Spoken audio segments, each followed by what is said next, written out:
Operation सिंदूर के दौरान जिस कंपनी के बने ड्रोन्स ने दुश्मन को धूल चटाई थी, मुख्यमंत्री योगी आदित्यनाथ उसी कंपनी का दौरा करने जा रहे हैं, क्योंकि ब्रह्मोस के बाद पाकिस्तान का एक और काल उत्तर प्रदेश में तैयार हो रहा है। राफे एम फाइबर कंपनी के ड्रोन अपना लोहा मनवा चुके हैं और मुनीर की पलटन को शिकस्त भी दे चुके हैं। कार्यक्रम में मुख्यमंत्री योगी आदित्यनाथ के साथ रक्षा मंत्री राजनाथ सिंह भी शामिल होंगे और कंपनी के प्रोडक्शन की बारीकियों को देखेंगे, तैयार होने वाले ड्रोन की खूबियों को भी जानेंगे। क्योंकि इस कंपनी में बनाए गए ड्रोन्स ने दुश्मन की नाक में दम कर रखा था। इन ड्रोन्स की तैनाती ऑपरेशन सिंदूर के दौरान की गई थी, जिन्होंने दुश्मन के हमलों को सटीक निशाना बनाकर नाकाम किया था। ये कंपनी कई तरह के ड्रोन बनाती है, जिनमें MR-10 ड्रोन शामिल है, जो ड्रोन के झुंड को नियंत्रित करते हैं। इसके अलावा ऊंचे पहाड़ी वाले इलाकों में लॉजिस्टिक पहुंचाने के लिए MR-20 ड्रोन बनाती है। वहीं मैन पोर्टेबल निगरानी के लिए भारत ड्रोन भी इसी कंपनी से निर्मित किए जाते हैं और समुद्री दोही के लिए X-8 ड्रोन भी ये कंपनी बनाती है। सीएम योगी और रक्षा मंत्री राजनाथ सिंह नोएडा के दौरे पर रहेंगे। नोएडा के सेक्टर 80 के फेज 2 में Rafe M fiber private limited के कार्यक्रम में शामिल होंगे। ये कंपनी डिफेंस उत्पाद और ड्रोन निर्माण के क्षेत्र में काम करती है। दौरे के मद्देनजर 2500 पुलिसकर्मियों की तैनाती की गई है। अगली खबर का रुख करेंगे। न्यायिक जांच आयोग की रिपोर्ट ने संभल का पूरा सच सामने रख दिया है। कैसे दंगों और दहशत के साए में एक समाज अल्पसंख्यक बन गया, कैसे अपने ही घर बार छोड़कर पलायन करना पड़ा। ये रिपोर्ट साफ बताती है कि सालों तक तुष्टीकरण की राजनीति ने संभल की तस्वीर को बदल दिया, लेकिन अब हालात बदल रहे हैं, क्योंकि ये रिपोर्ट मुख्यमंत्री को सौंप दी गई है और मुख्यमंत्री योगी आदित्यनाथ ने ये साफ कर दिया है कि डेमोग्राफी बदलने वाले बचेंगे नहीं। ये रिपोर्ट कल सीएम योगी को न्यायिक जांच आयोग ने सौंपी थी, जिसमें इस बात का साफ साफ जिक्र है कि 1947 में संभल नगर पालिका इलाके में 45% हिंदू थे, जबकि उस वक्त वहां 55% मुसलमान रहते थे। अब यहां हिंदू आबादी घटकर सिर्फ 15% रह गई है। वहीं मुस्लिमों की आबादी बढ़कर अब यहां 85% है। रिपोर्ट में 1947 से 2019 तक 15 बड़े दंगों का भी जिक्र है। अब संभल में कानून का राज है। यहाँ डेमोग्राफी बदलने का खेल नहीं चलेगा और जो ऐसा करने की साजिश करेगा उसे सीएम योगी ने खुली वार्निंग दी है। डेमोग्राफी को भी नहीं बदलने देगी और जो भी डेमोग्राफी को बदलने का दुस्साहस करेगा उसको स्वयं पलायन करने के लिए मजबूर होना पड़ेगा। सीएम योगी ने दावा किया कि कुछ पार्टियों ने तुष्टीकरण की राजनीति करते हुए संभल को हिंदू विहीन करने की कोशिश की। कैसे समाजवादी पार्टी और कांग्रेस के समय में चुन चुन करके हिंदुओं को निशाना बनाया जाता था। संभल में अब डेमोग्राफी बदलने का खेल नहीं चलेगा, क्योंकि संभल को संभालने का जिम्मा खुद सीएम योगी ने संभाल लिया है। न्यायिक जांच आयोग ने पिछले साल संभल में हुए दंगों की रिपोर्ट मुख्यमंत्री योगी आदित्यनाथ को सौंप दी है। रिपोर्ट भले ही सार्वजनिक न हुई हो, लेकिन इसमें कई चौंकाने वाले खुलासे सामने आए हैं। बताया जा रहा है कि संभल में किसकी आबादी बढ़ी और किसकी आबादी लगातार घटती चली गई। यानी इस रिपोर्ट ने एक बार फिर संभल के हालात पर बड़ा सवाल खड़ा कर दिया है। आखिर वहां की तस्वीरें क्यों और कैसे बनी? जानकारी के मुताबिक रिपोर्ट आयोग की ये बताया गया है कि संभल में दंगों और दहशत के चलते हिंदुओं को पलायन करना पड़ा, घर बार छोड़ना पड़ा और आज भी वहां डर का माहौल है। हिंदू समाज अब सुरक्षा की मांग कर रहा है। हमारी सुरक्षा की ओर ध्यान नहीं दिया गया। हम दोबारा से यही कहना चाहेंगे कि संभल में हम लोगों को सुरक्षा की आवश्यकता है। लेकिन जब जब दंगे हुए हैं उस समय पे ये सेंटिमेंटल हो जाता है, आर्थिक कारण न होकर के धार्मिक कारण में बदल देते हैं। लेकिन मुस्लिम समाज ऐसा नहीं मानता। वो इस रिपोर्ट पर ही सवाल उठाते हुए सरकार पर आरोप लगा दिया। जो हिंदू पलायन की बात आ रही है, ये संभल जो विकास के क्षेत्र नहीं रहा। ऐसा कुछ नहीं है कि हिंदू यहाँ से पलायन कर गए। भाई पलायन, अब आप ये समझ लीजिए कि मेरे ही परिवार के 60-70 लोग बाहर। ऐसे में यहाँ हिंदुओं की सुरक्षा सबसे बड़ा मुद्दा है और अब सबकी निगाहें सरकार के फैसले पर टिकी हैं। उत्तर प्रदेश के लखनऊ में विश्व हिंदू रक्षा परिषद के लोगों ने सनातन मार्च निकाला। दरअसल कुछ दिन पहले संभल में हिंसा की रिपोर्ट सामने आई थी। इसमें दावा किया गया था कि बार बार दंगों से संभल में हिंदू आबादी कम होती चली गई और इसी वजह से हिंदू यहाँ पर सिर्फ 15% रह गए, जिसके विरोध में विश्व हिंदू रक्षा परिषद के कार्यकर्ताओं ने लखनऊ में सनातन मार्च निकाला। जय श्री राम, जय श्री राम। विश्व हिंदू रक्षा परिषद के लोगों ने सपा के दिवंगत सांसद शफीकुर रहमान बर्क का पुतला फूंका और जमकर नारेबाजी की। इस दौरान हाथों में भगवा झंडे दिखे। सनातन मार्च में महिलाओं ने भी बढ़ चढ़कर हिस्सा लिया। कि 10% सिर्फ हिंदू वहाँ रह गए हैं पूरे संभल में, और प्रतिदिन पूरे देश भर में हिंदुओं का खात्मा करने की साजिश चल रही है और इस्लामी राष्ट्र बनाने की योजना चल रही है। संभल हिंसा पर न्यायिक आयोग ने सीएम योगी को रिपोर्ट सौंपी थी, जिसमें हिंदू आबादी घटकर 15% बचे होने का दावा किया गया था। संभल हिंसा की जांच रिपोर्ट सरकार को सौंपे जाने के बाद प्रदेश का माहौल एक बार फिर गर्मा गया है। रिपोर्ट सामने आने के बाद प्रशासन ने सुरक्षा व्यवस्था को कड़ा कर दिया है। संवेदनशील इलाकों में पुलिस बल को तैनात किया गया है और साथ ही संभल से लखनऊ तक की मस्जिदों पर ड्रोन और सीसीटीवी से नजर रखी जा रही है। भारी सुरक्षा के पीछे जुमे की नमाज भी है। ऐसे में संभल की जामा मस्जिद पर विशेष सुरक्षा इंतजाम देखने को मिला। खुफिया विभाग को भी सतर्क किया गया है ताकि किसी भी अप्रिय घटना को रोका जा सके। डीजीपी मुख्यालय की तरफ से अलर्ट जारी किया गया है। संभल और संभल के आसपास के तमाम जिलों में सुरक्षा व्यवस्था कड़ी कर दी गई है। जिले में पुलिस बल की अतिरिक्त तैनाती की गई है। साथ ही एजेंसियां भी पूरी तरह सक्रिय हैं। इसके अलावा सीसीटीवी से भी नजर रखी जा रही है और संभल के साथ ही लखनऊ में भी सुरक्षा के पुख्ता इंतजाम किए गए हैं। ऐसे में यहाँ पर भी सुरक्षा के पर्याप्त इंतजाम किए गए हैं। संभल और उसके आसपास के जिलों के लिए हाई अलर्ट जारी किया गया है।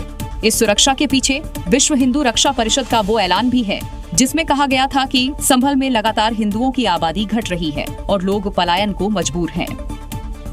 संभल हिंसा की जांच रिपोर्ट अब मुख्यमंत्री योगी आदित्यनाथ को सौंप दी है। रिपोर्ट में कई चौंकाने वाले खुलासे हुए हैं। यहां तक कि अलकायदा जैसे खतरनाक आतंकवादी संगठनों का कनेक्शन भी सामने आया है। इसके साथ ही संभल से गजवाए हिंद का मंसूबा पालकर काम करने वालों की जानकारी भी मिली है और इसके बाद मुख्यमंत्री योगी आदित्यनाथ के आदेश पर सुरक्षा को और बढ़ा दिया गया है। क्योंकि जिस तरह से सर्वे के विरोध में संभल में साजिशन हिंसा भड़काई गई थी, जामा मस्जिद की गलियों में पत्थरबाजी, आगजनी और फायरिंग हुई थी, उसका कनेक्शन सीधे तौर पर आतंकी संगठन से जुड़ने लगा है। रिपोर्ट में दावा किया गया है कि संभल में आतंकी संगठन अलकायदा का नेटवर्क था। आतंकियों की टॉप 10 लिस्ट में संभल का कनेक्शन सामने आया। आतंकी संगठन ISIS से भी संभल का कनेक्शन था। संभल से दक्षिण एशिया में आतंकी नेटवर्क फैल रहा था और संभल से हिंदुओं की संख्या कम करने का मकसद था। यानी संभल हिंसा के पीछे आतंकवादियों से साठगांठ के सबूत सामने आ चुके हैं। इसके अलावा कई और खुलासे हुए हैं, जिससे ये क्लियर हो जाता है कि संभल से आतंकी घटना को अंजाम देने की प्लानिंग हो रही थी। सूत्रों के मुताबिक संभल में योजनाबद्ध तरीके से दंगे किए गए। यहाँ पर 1947 से 2019 तक 15 बड़े दंगे हुए। संभल में हुए हर दंगे में टारगेट सिर्फ हिंदू ही थे। खैर, सीएम योगी संभल की फाइल खोल चुके हैं और एक्शन प्लान भी तैयार कर चुके हैं ताकि आतंकवादियों के स्लीपर सेल को चुन चुन कर बाहर निकाला जा सके। असम के मुख्यमंत्री हेमंत बिस्वा शर्मा और जमीयत उलेमा-ए-हिंद के बीच सीधी टक्कर अब शुरू हो गई है और इस बार अरशद मदनी ने असम के मुख्यमंत्री के खिलाफ कड़ी टिप्पणी की है। रोटियां तोड़ी हैं हमेशा कांग्रेस की, लेकिन ज़हन दिमाग आरएसएस का था।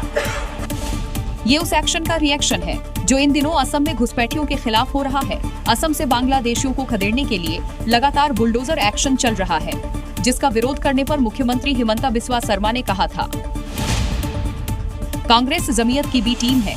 अगर जमीयत के अध्यक्ष मदनी मिल गए तो इस्लामी विद्वान को बांग्लादेश भेज देंगे। अब हेमंत बिस्वा शर्मा के इस बयान पर अरशद मदनी ने तीखी प्रतिक्रिया दी है। आज वही हेमंत है जो कांग्रेस की उस पॉलिसी और दस्तूर के खिलाफ उसने आसाम में आग लगा रखी है। यानी असम में हो रहे घुसपैठियों के खिलाफ एक्शन पर जमीयत और वहां के मुख्यमंत्री के बीच जुबानी संग्राम छिड़ गया है। ट्रंप टैरिफ विवाद के बीच टोक्यो में प्रधानमंत्री मोदी ने जापानी निवेशकों को भारत की स्थिरता और पारदर्शिता का भरोसा दिया। वहीं अमेरिकी राष्ट्रपति डोनाल्ड ट्रंप को करारा जवाब देते हुए जापान की तकनीक और भारत का टैलेंट मिलकर इस सदी की तकनीकी क्रांति का नेतृत्व कर सकते हैं। पीएम मोदी ने कहा कि जापान टेक्नोलॉजी में पावर हाउस है तो वहीं भारत टैलेंट का पावर हाउस है। टेक्नोलॉजी और टैलेंट के कॉम्बिनेशन पर जोर देते हुए पीएम मोदी ने कहा कि भारत में पैसा लगाएंगे तो कई गुना वापस पाएंगे। प्रधानमंत्री मोदी ने कहा कि टेक्नोलॉजी और टैलेंट ही विकास का नेतृत्व कर सकते हैं। भारत ने AI, semiconductor, quantum computing, biotech और अंतरिक्ष में साहसिक और महत्वाकांक्षी कदम लिए हैं। भारत तेजी से 2030 तक 500 गीगावाट रिन्यूएबल एनर्जी के लक्ष्य की ओर अग्रसर है। हमने 2047 तक 100 गीगावाट न्यूक्लियर पावर का भी लक्ष्य रखा है। पीएम मोदी ने बताया कि जापानी कंपनियों ने भारत में $40 बिलियन से ज्यादा का निवेश किया है, जो आने वाले सालों में कई गुना बढ़ने वाला है।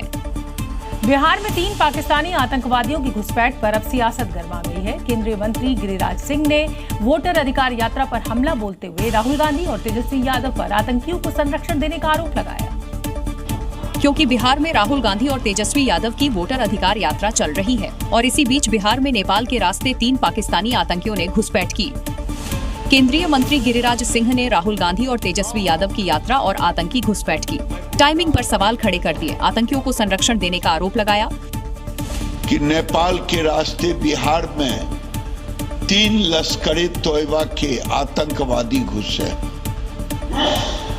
आखिर मनोबल क्यों न ऊंचा रहे आतंकवादियों का, क्योंकि ये तो बांग्लादेशी घुसपैठियों के लिए, रोहिंग्या घुसपैठियों के लिए वोट का अधिकार मांग रहे हैं।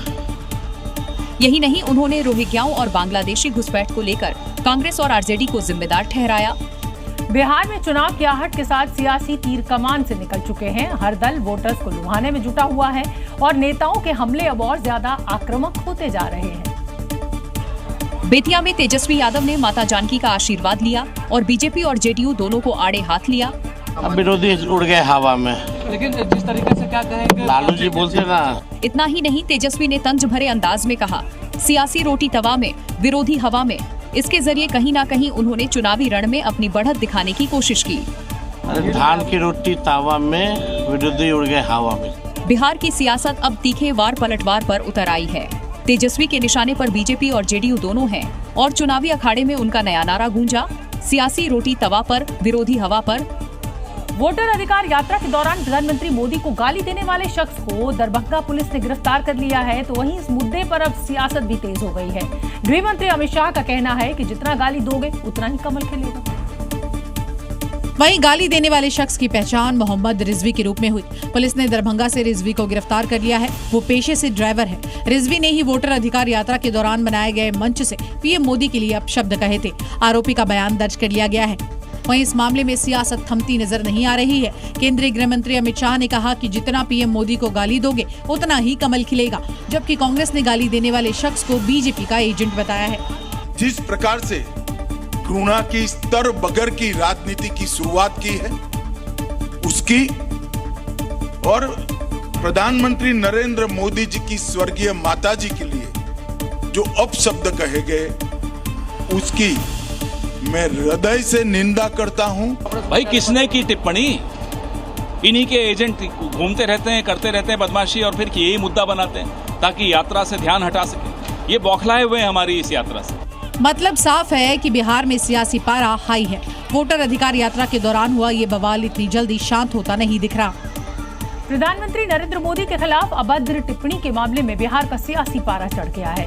राजधानी पटना में बीजेपी नेता सड़क पर उतर आए हैं और इसके विरोध में कांग्रेस के खिलाफ जमकर हंगामा किया गया।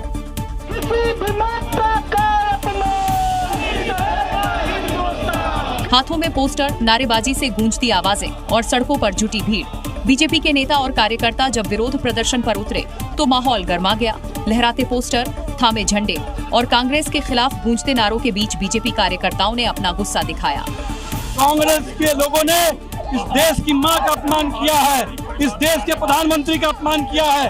कुर्जी हॉस्पिटल से लेकर कांग्रेस कार्यालय सदाकत आश्रम तक निकाले गए इस मार्च में बड़ी संख्या में पार्टी कार्यकर्ता और महिलाएं शामिल रहीं।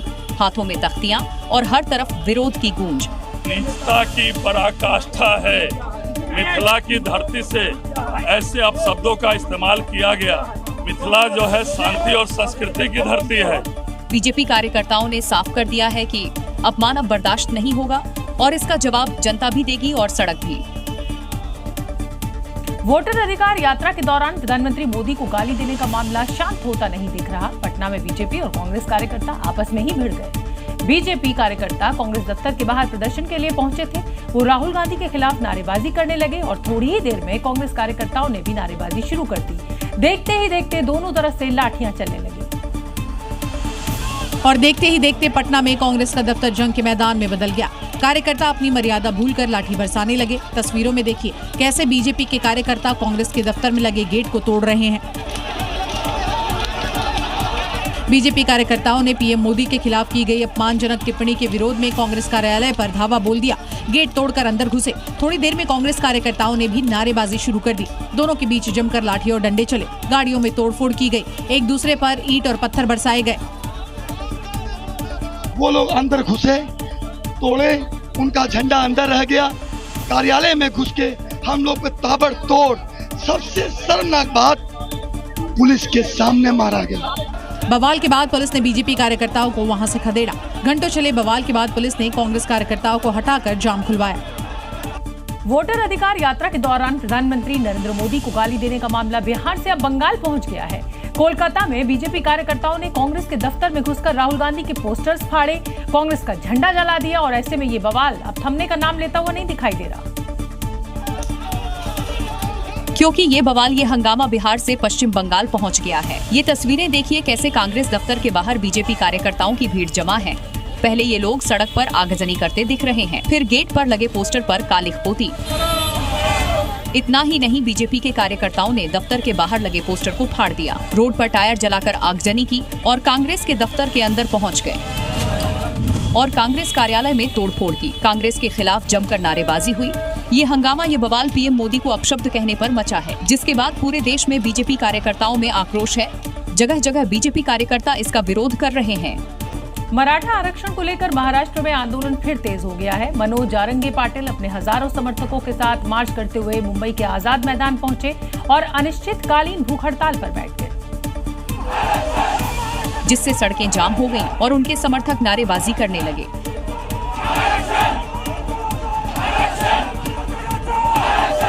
आरक्षण आंदोलन की अगुवाई कर रहे मनोज जारंगे पाटिल जलना से मार्च निकलते हुए मुंबई के आजाद मैदान पहुंचे। पैदल मार्च से दक्षिण मुंबई में भीषण जाम लग गया और यातायात पूरी तरह से ठप हो गया। मनोज जारंगे ने ऐलान किया कि वे पीछे हटने के लिए तैयार नहीं हैं। उन्होंने कहा, मैं मरने या गोली खाने के लिए तैयार हूं, लेकिन पीछे हटने के लिए नहीं। मेरा अनशन सुबह 10 बजे से शुरू हो गया है। उन्होंने कहा, मैं मुख्यमंत्री और सरकार से निवेदन करता हूं कि मुझे अनिश्चितकालीन भूख हड़ताल जारी रखने की अनुमति दें और हमारी सभी मांगों को स्वीकार करें। गणेशोत्सव और आंदोलन को देखते मुंबई पुलिस के 1500 से ज्यादा जवान आजाद मैदान और आसपास के इलाकों में तैनात किए गए हैं। बदमाशों के खिलाफ उत्तर प्रदेश पुलिस का ताबड़तोड़ एक्शन जारी है। ऑपरेशन लंगड़ा के तहत गाजियाबाद और सहारनपुर में मुठभेड़ के दौरान पुलिस ने कई बदमाशों पर शिकंजा कसा।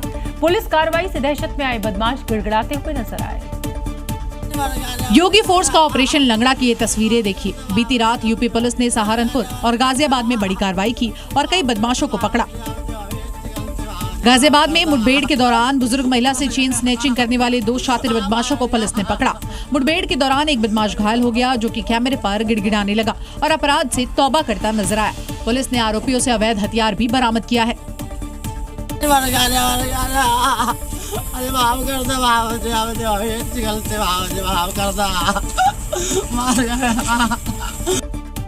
तो वहीं सहारनपुर में पुलिस और शातिर बदमाश के बीच मुठभेड़ हुई, जिसमें एक बदमाश पुलिस की गोली लगने से घायल हो गया, जिसे पुलिस ने अवैध हथियारों के साथ गिरफ्तार किया। हालांकि इस दौरान एक बदमाश भागने में कामयाब हो गया। मध्य प्रदेश के उज्जैन में अवैध अतिक्रमण पर मोहन सरकार का बुलडोजर चला है। महाकाल मंदिर मार्ग पर अनीसा बी की बिल्डिंग में अवैध चिकन मटन की दुकान चल रही थी और इन्हीं अवैध दुकानों को बुलडोजर कार्रवाई कर जमींदोज किया गया।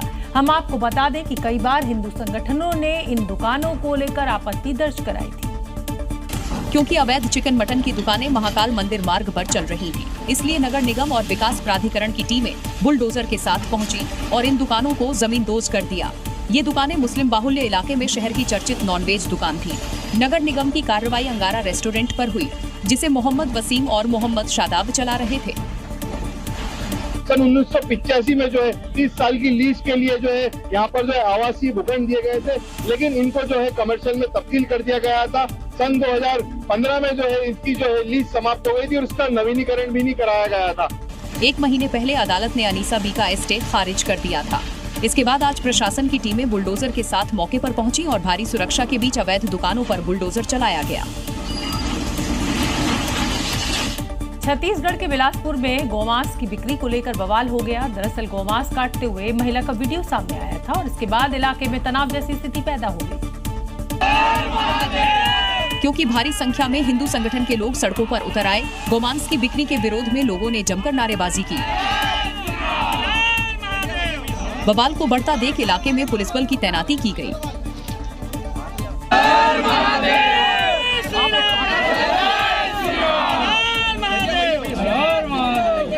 दरअसल एक वीडियो सामने आया था जिसमें एक महिला पर गोमांस काटने का आरोप लगा था, जिसके बाद हिंदू संगठन का गुस्सा भड़क गया। आरोप है कि विरोध कर रहे लोगों पर गांव के लोगों ने पथराव भी किया। जिन्होंने भी हमारे हिंदू भाइयों को नुकसान पहुंचाने का प्रयास किया है, उनको स्पष्ट कर देना चाहता हूं, प्रशासन अगर उन पर कार्रवाई नहीं करेगी तो ऐसे लोगों को ठीक करने का काम हम करेंगे। फिलहाल पुलिस ने इस मामले में कार्रवाई करते हुए आरोपी महिला समेत 2 लोगों को गिरफ्तार कर लिया है।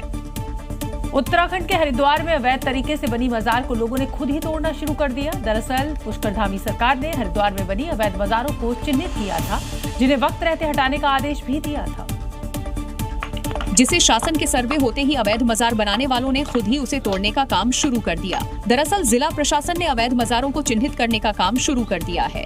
हरिद्वार में कई जगहों पर अवैध तरीके से कब्जा कर मजारें बना दी गई हैं, जिनमें हरिद्वार के अलीपुर में अवैध मजार भी शामिल थी।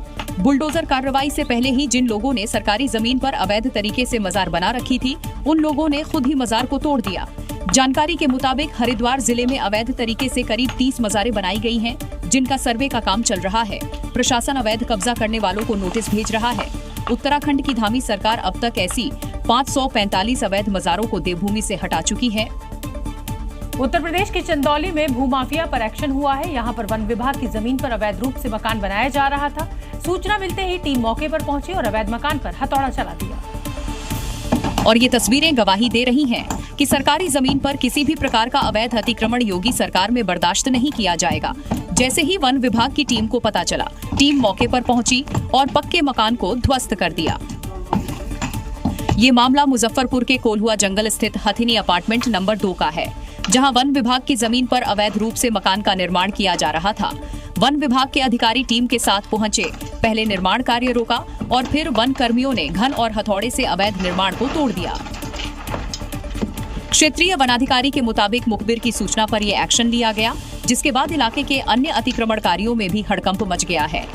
उत्तर प्रदेश के कुशीनगर में सरकारी जमीन से अतिक्रमण हटाने की कार्रवाई शुरू हुई तो हड़कंप मच गया। एसडीएम की मौजूदगी में 3 बुलडोजर्स के साथ प्रशासनिक टीम बुलडोजर लेकर यहां पहुंच गई और एक-एक कर अवैध अतिक्रमण ध्वस्त किए गए। मामला 4 साल पुराना है। एसडीएम आकांक्षा मिश्रा ने बताया कि कोर्ट का फैसला 1 साल पहले आया था। प्रशासन ने सभी 74 घरों को नोटिस दिया था और 4 परिवारों को घर खाली करने के लिए मोहलत भी दी गई थी। तस्वीरें कुशीनगर के तमकुहीराज तहसील की हैं। हाईकोर्ट ने फरवरी 2024 में स्थानीय प्रशासन को सभी अतिक्रमणकारियों को बेदखल करने का आदेश दिया था। कार्रवाई के दौरान कई महिलाएं भावुक हो गईं। कुछ परिवारों ने ज्यादती का आरोप लगाया। कार्रवाई के समय एसडीएम सहित कई थानों की पुलिस फोर्स मौके पर मौजूद रही। राजधानी दिल्ली में पिछले 24 घंटे से हो रही मूसलाधार बारिश की वजह से सड़कें स्विमिंग पूल में तब्दील हो गई हैं। आम आदमी पार्टी के नेता सौरभ भारद्वाज ने सड़क पर भरे पानी का वीडियो भी ट्वीट कर दिल्ली सरकार पर आज तंज कसा, जिसमें सड़क पर भरे कमर तक पानी में कुछ लोग तैरते दिखाई दिए। आम आदमी पार्टी के नेता सौरभ भारद्वाज ने जो वीडियो ट्वीट किया है, उसमें जहां तक नजर पड़ी वहां तक सड़क पर कमर तक पानी भरा नजर आया, जिसमें कुछ लोग तैरते हुए तो कुछ लोग मस्ती करते दिखाई दिए। यही नहीं, सड़क पर पानी भरने की वजह से वहां से गुजर रही बस भी बंद पड़ गई, जिस पर कुछ लोग चढ़कर पानी में कूदते भी नजर आए। सड़क पर पानी भरने से वहां से गुजर रहे लोगों को काफी दिक्कतों का सामना करना पड़ा। कुछ घंटों की बारिश की वजह से दिल्ली में ड्रेनेज सिस्टम की पोल खुलती नजर आई। सौरभ भारद्वाज ने जो वीडियो ट्वीट किया है वो दिल्ली के पड़पड़गंज रोड का बताया जा रहा है। दिल्ली में बारिश ने फिर एक बार सिस्टम को आईना दिखा दिया है। यहाँ सड़कें और अंडरपास में पानी भर गया है और इससे राजधानी की रफ्तार थमी। जो बारिश कभी राहत लाया करती थी, अब वही दिल्ली वालों के लिए मुसीबत का सबब बन गई है। ये नजारा किसी नदी का नहीं, बल्कि दिल्ली का ओखला अंडरपास है, जहां बारिश ने सड़कों को तालाब बना डाला। हाल कैसे ये वाहन आगे बढ़ रहे हैं, लेकिन कुछ की हिम्मत इसके आगे जवाब दे गई। मेहरौली बदरपुर रोड पर पानी भर गया और पानी के जाल में फंस गई राजधानी। नतीजा ये कि 2 किलोमीटर लंबा जाम में गाड़ियों की कतारें रेंगती रहीं। एपीएस कॉलोनी से गुरुग्राम को जोड़ने वाला नेशनल हाईवे बरसात की मार से फिर पानी पानी हो गया। धौला कुआं की ओर जाने वाला रास्ता पानी में डूबा तो सड़कें दरिया बन गई। बारिश और जाम से बचने वाले मेट्रो पर उतरे, लेकिन वहां भी राहत नहीं। तस्वीरें हौस खास मेट्रो स्टेशन की हैं, जहां भीड़ उमड़ी और हर तरफ अफरा तफरी का आलम दिखा। पहाड़ी राज्यों में इस समय हालात बेहद डरावने हैं। कहीं भूस्खलन से सड़कें गायब हो गई हैं तो कहीं बादल फटने से जिंदगी ठहर गई है। उत्तराखंड और हिमाचल प्रदेश दोनों ही स्थानों से तबाही की तस्वीरें हमें मिल रही हैं। जहां कुदरत हर तरफ से हमला कर रही है तो कहीं पहाड़ दरक रहे हैं, सड़कें टूट रही है और इंसानी जिंदगी मुश्किल में है। उत्तराखंड के कर्णप्रयाग से चमोली तक तबाही मची है। टिहरी में भी आसमानी आफत के बाद लैंडस्लाइड हो रहे हैं तो हिमाचल प्रदेश के किन्नौर में बादल फटने से घर मकान सब कुछ मलबे में समा गए, जिसके बाद लोग घर छोड़कर सुरक्षित ठिकानों की तरफ रुख कर चुके हैं, क्योंकि लगातार बारिश रेस्क्यू में भी बड़ी चुनौती बनी हुई है। अब जरा इस तस्वीर को ही देख लीजिए। चमोली में बादल फटने के बाद मलबा सड़कों पर आ चुका है, जिसमें एक कार दब गई। कुछ ऐसी ही तस्वीर टिहरी में भी आई। यहाँ पहाड़ से लगातार लैंडस्लाइड हो रहे हैं, इसके साथ ही नदी भी अपना रुख मोड़ चुकी है। सड़क किनारे बह रहे नाले भी उफान पर है। उत्तराखंड और हिमाचल के कई इलाके इस वक्त प्राकृतिक आपदा से जूझ रहे हैं। राज्य सरकारों ने अलर्ट जारी कर दिया है और लोगों से अपील की जा रही है कि पहाड़ी इलाकों की यात्रा फिलहाल टाल दें, क्योंकि मौसम विभाग ने अलर्ट जारी किया है। हिमाचल प्रदेश में हो रही बारिश मुसीबत बनती जा रही है। कुल्लू से जो तस्वीरें मिल रही हैं वो बेहद खौफनाक हैं, डराने वाली हैं। नदी नाले सभी उफान पर हैं और इसमें एक कार बहती नजर आई। रिहायशी इलाकों में भी पानी घुस गया है। आपदा प्रबंधन की टीमें राहत और बचाव के कार्य में लगातार लगी हुई हैं। क्योंकि कुल्लू के हालात बद से बदतर हो गए हैं, लगातार बरसात जारी है, जिसकी वजह से नदी नाले उफान पर आ गए हैं। देखिए इस तस्वीर को कैसे ये कार नाले के ऊपर खड़ी है, लेकिन सैलाब इतना भयानक है, चंद सेकंड में कार नाले में समा गई। ये तस्वीर कुल्लू के देहुरी नाले की है, जहां भारी बारिश से हालात बेहद खराब हो गए हैं। आसपास के इलाकों में बाढ़ का मंजर है। अब जरा इस तस्वीर को देखिए किस प्रकार सैलाब बह रहा है। राहत और बचाव कार्य में लगी टीमें लोगों को सुरक्षित जगहों पर पहुंचा रही हैं। इंसानों के साथ साथ डॉग्स का भी रेस्क्यू किया जा रहा है। कुल्लू में दोबारा शुरू हुए बरसात लोगों के लिए आफत बनती जा रही है। हिमाचल प्रदेश में बारिश का कहर थमने का नाम नहीं ले रहा। मनाली में ब्यास नदी उफान पर है।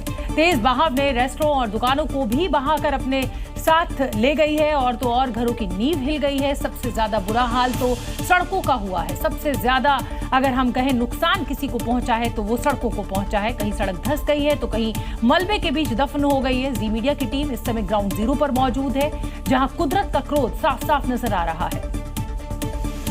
लेकिन उससे पहले ये वीडियो देखिए, जो साफ साफ बता रहा है कि मनाली में कुदरत का क्रोध किस तरह बरपा है। तेज हवा, तेज बहाव के सामने जो भी आया उसका नामो निशान मिट गया। हर तस्वीर एक जैसी है और हर जगह कहानी भी। तबाही का मंजर कई इलाकों में है, जहां देखिए सिर्फ बर्बादी का खौफनाक नजारा है। ऐसा नहीं कि कुदरत का कहर अब थम चुका है। देखिए ये मंजर, ऊपर पहाड़ से उतरता पत्थरों का मलबा कैसे सड़क पर फैल रहा है। ऊपर बारिश हुई है, बारिश के बाद अभी भी मलबा ऊपर से नीचे आ रहा है और ये मलबा नहीं बल्कि इसमें पत्थर के टुकड़े हैं। अब ये भी देख लीजिए, जो कल तक सड़क थी आज उसका नामो निशान तक मिट चुका है। जगह जगह बोल्डर गिरे हैं। ये नेशनल हाईवे, अगर आप यहाँ पे देखें तो यहाँ हर जगह आपको लैंडस्लाइड दिखेगा। ऊपर से बारिश के बाद जो मलबा है पत्थर के रूप में वो इस पर सड़कों पे है। बारिश का सिलसिला अब भी जारी है। जिन रास्तों पर कभी गाड़ियां दौड़ती थी वो पूरी तरह से खत्म हो चुके हैं। पंजाब और जम्मू कश्मीर में भी कुदरत की मार जारी है। बारिश के बाद नदियां उफान पर हैं, कई इलाकों में पानी भर गया है और लोग बाढ़ के बीच फंसे हुए हैं। इन हालात के बीच सेना की टीमें अब रेस्क्यू ऑपरेशन में जुटी हुई हैं। इस सैलाब से बाहर निकलना अब सबसे बड़ी चुनौती है और इसीलिए लोगों को बचाने के लिए नाव का सहारा लिया जा रहा है। देखिए पंजाब की कपूरथला का मंजर, ब्यास नदी का सैलाब पूरे इलाके को डुबो चुका है। लेकिन आज की अगर हालात की हम बात करें तो यहाँ पर पूरा पानी भरा हुआ है और ये ब्यास दरिया का एरिया है। ये घर देख लीजिए, जिसकी दीवारें और आंगन सब पानी में समा गए हैं। मकान के बाहर और घर के अंदर दोनों जगह एक जैसा खौफनाक मंजर है। चारों तरफ पानी ही पानी है। जम्मू का तवी पुल, जो कि हाल ही में कुदरत के वार से डैमेज हुआ था, अब उसे ठीक करने का काम सेना कर रही है, जिससे आवाजाही फिर से शुरू हो सके। जो भारतीय सेना है वो पूरी तरह से यहाँ पर डटी हुई है कि जल्द से जल्द इस ब्रिज को यहाँ पर जो लिंकअप करने का काम है वो तेजी से यहाँ पर किया जा सके, क्योंकि 35,000 से ज्यादा जो यहाँ पर लोग हैं वो। लेकिन तस्वीरें साफ बता रही हैं कि कुदरत के सामने इंसान कितना बेबस हो जाता है। उत्तराखंड में मूसलाधार बारिश से हाहाकार है। सड़कें समुंदर बन गई हैं, हर तरफ सैलाब का मंजर है। बद्रीनाथ केदारनाथ हाईवे के हालात सबसे ज्यादा खराब हैं और इस आपदा में भी लोग लापरवाही कर रहे हैं, जो जान पर भारी पड़ सकता है।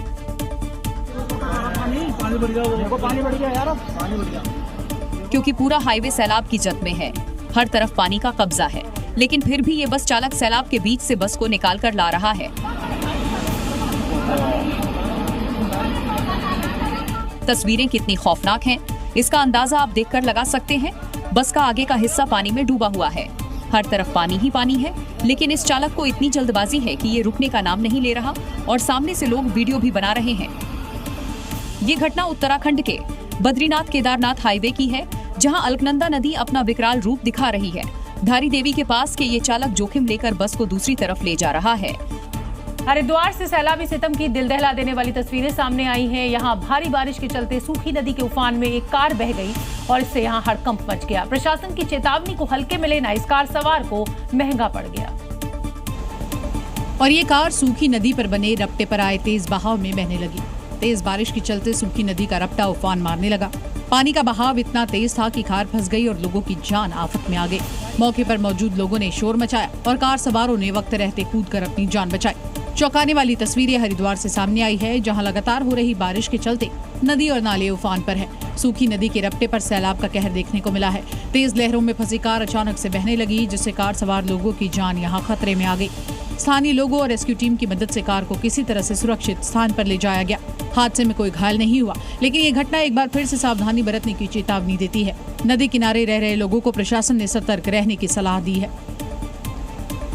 रुद्रप्रयाग में मंदाकिनी नदी खतरे के निशान के ऊपर बह रही है। नदी किनारे तमाम घर मकान जद में आ चुके हैं और इसके साथ ही पुलिस प्रशासन ने फौरन घर खाली करने के लिए कहा है। अगर आप नदी किनारे हैं तो नदी का जलस्तर बढ़ चुका है, इसलिए आप लोग सुरक्षित रहें।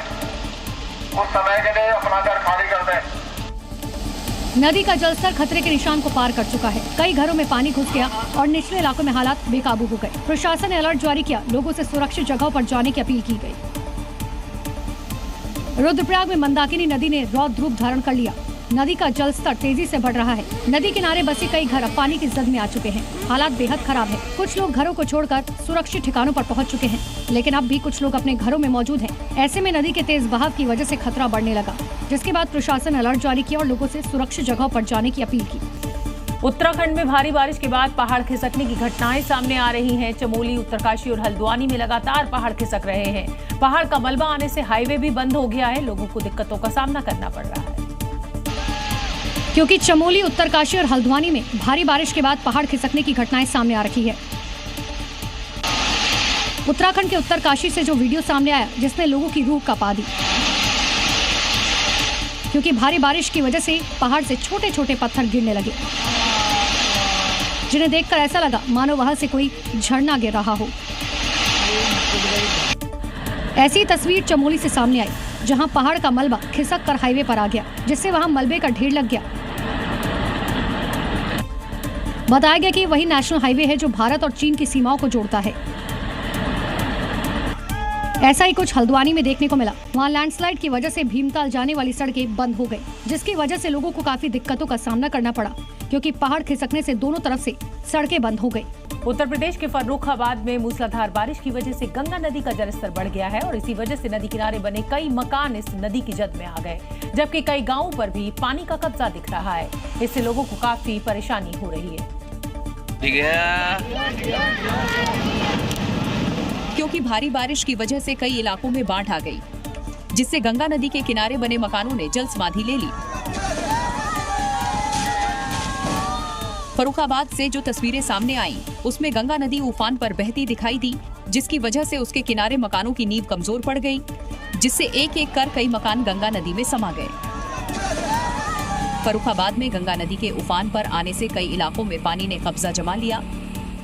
हालात ये हो गए कि लोगों को गांव से पलायन करना पड़ा, क्योंकि बाढ़ आने से ना तो उनके लिए रहने के लिए मकान बचे। यही वजह है कि लोग इलाका छोड़कर सुरक्षित जगहों पर जा रहे हैं। बताया गया कि बाढ़ आने से करीब 26 मकान और 11 झोपड़ियां नदी में समा चुकी हैं। अभी भी कई इलाकों पर डूबने का खतरा मंडरा रहा है। जी न्यूज़।